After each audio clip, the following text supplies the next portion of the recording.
The story of the Little Mermaid is well known and well loved, but do you know the real story? Before Disney turned fairy tales into happily ever afters, they were darker, sadder, and perhaps more real. Let's see how Hans Christian Andersen first told the story. Far out in the ocean lives the Sea King and his 6 daughters. They were 6 beautiful children, but the youngest was the prettiest of them all. She was quiet and thoughtful, and she loved to hear about the world above the sea. When she reached her 15th year, she had permission to rise up out of the sea, so she rose as lightly as a bubble to the surface. A large ship lay becalmed on the water. The Little Mermaid swam close to the cabin windows and saw a number of people within. Among them was a young prince, the most beautiful of all, with large black eyes.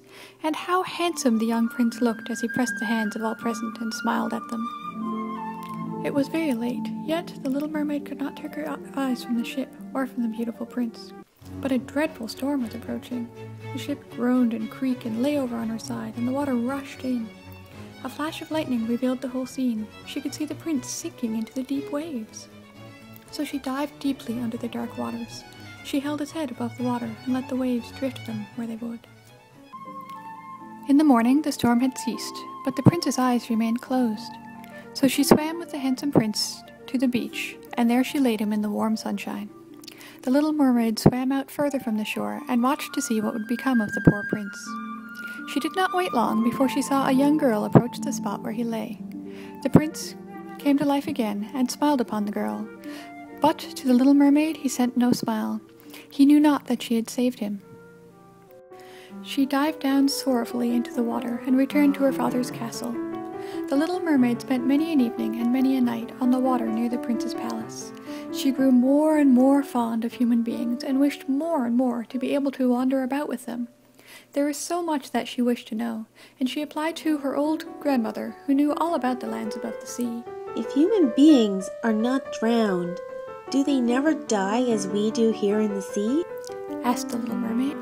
No, they must also die, but unlike us, human beings have a soul, which live forever. When we cease to exist here, we only become the foam on the surface of the water. I would give gladly all the hundreds of years that I have to live to have one, said the Little Mermaid mournfully. Is there anything I can do to win an immortal soul? No, said the old woman. Unless a man were to love you so much that he would give a soul to you. But this can never happen. Your fish's tail amongst us is considered so beautiful. It is thought on earth to be quite ugly. They think it necessary to have legs in order to be handsome. Then the Little Mermaid sighed and looked sorrowfully at her fish's tail. She could not forget the charming prince, nor her sorrow that she had not an immortal soul like his. Therefore she crept away silently out of her father's palace.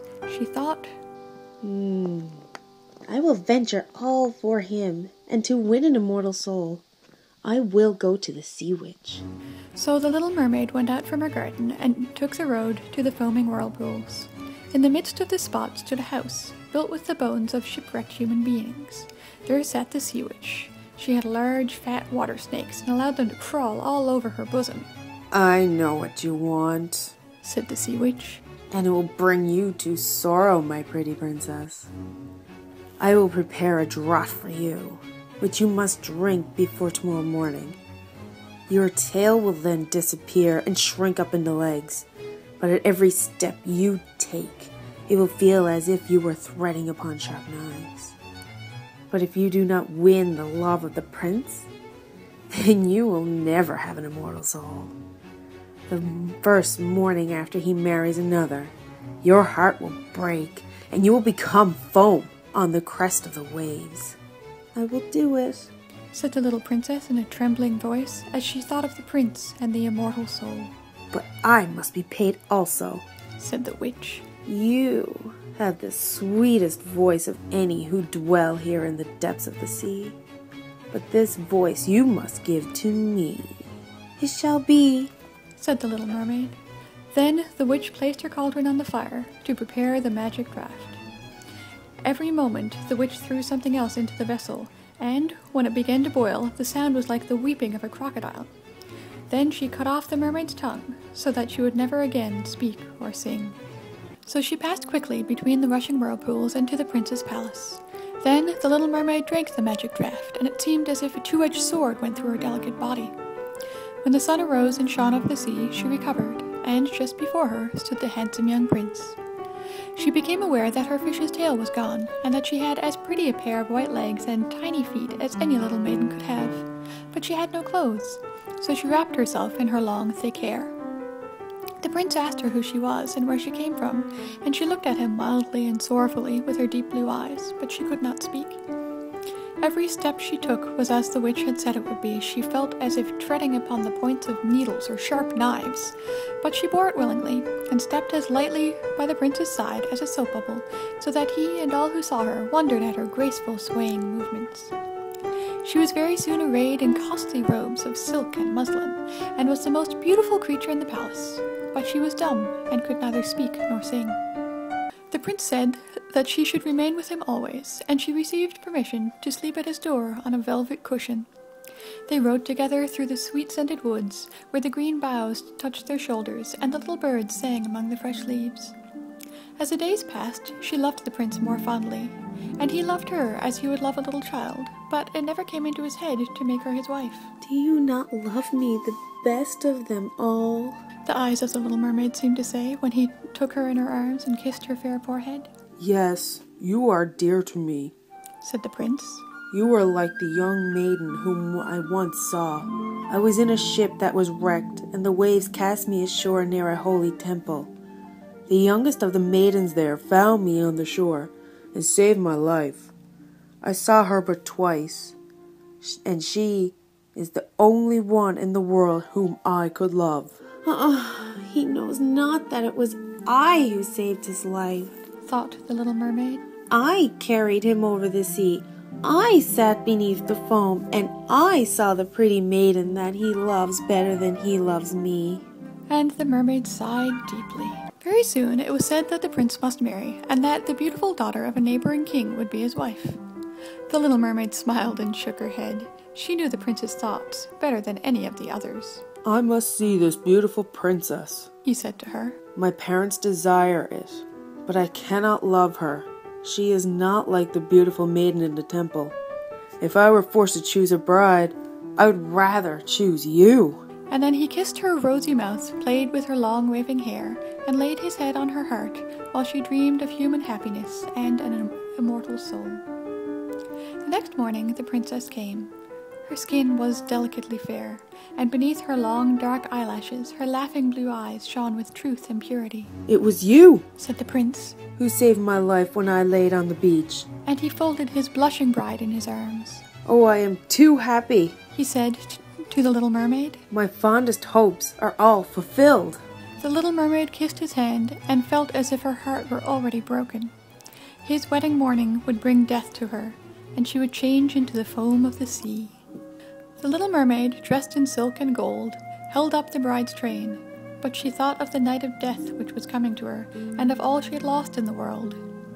She knew this was the last evening she should ever see the prince, for whom she had forsaken her kindred and her home. She had given up her beautiful voice and suffered unheard of pain daily for him. The prince kissed his beautiful bride, while she played with his raven hair, till they went arm in arm to rest in the splendid tent. The little mermaid leaned her white arms on the edge of the vessel and looked towards the east for that first ray of dawn that would bring her death. She saw her sisters rising out of the flood. Their long, beautiful hair waved no more in the wind and had been cut off. We have given our hair to the witch, they said, to obtain help for you, that you may not die tonight. She has given us a knife. Before the sun rises, you must plunge it into the heart of the prince, and you will be once more a mermaid. Haste then, he or you must die before the sunrise. The little mermaid drew back the crimson curtain of the tent and beheld the fair bride with her head resting on the prince's breast. She glanced at the sharp knife and again fixed her eyes on the prince. The knife trembled in the hand of the little mermaid. Then she flung it far away from her into the waves. She cast one more glance at the prince. and then threw herself from the ship into the sea and thought her body was dissolving into foam.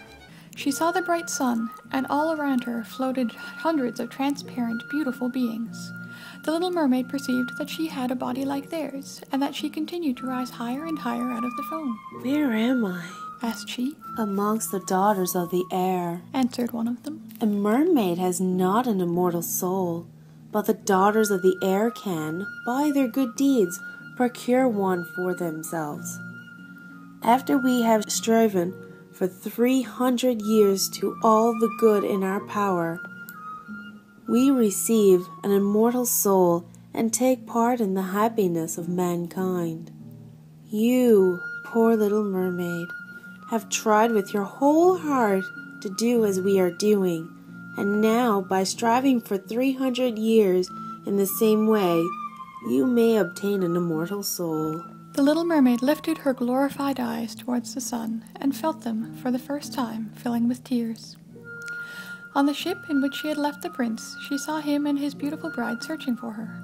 Sorrowfully they gazed at the pearly foam, as if they knew she had thrown herself into the waves.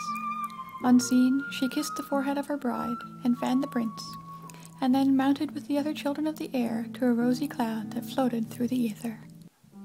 So, there is no Prince Charming in The Little Mermaid. Which version do you like better? Why do you think the story was changed? Which do you think offers a better role model to children?